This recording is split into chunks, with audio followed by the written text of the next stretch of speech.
Mr. Francis Moore, aged 93.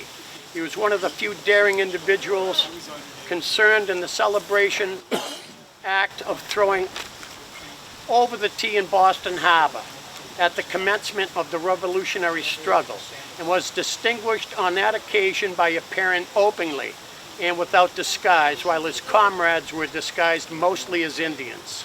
But the men who took part in the famous act of defiance on December 16, 1773, were reluctant to talk about it. There was no Sons of Liberty sign-in sheet that night on Griffin's Wharf. It was only 50 years later, when that generation of patriots was dying out, that any serious effort was made to track down the people who were there. Benjamin Carp, author of the book Defiance of the Patriots, The Tea Party, and the Making of America, said the first public list of participants didn't appear until 1835, 2 years after Francis's death.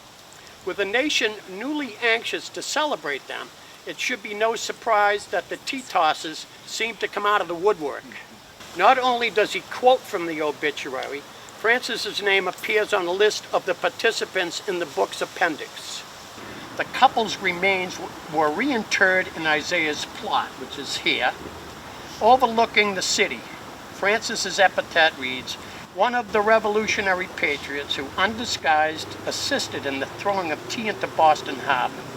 He was a baker in Cambridge and supplied the army while encamped in the vicinity with bread at a great personal sacrifice. As a citizen, he was strictly upright and an affectionate husband and father."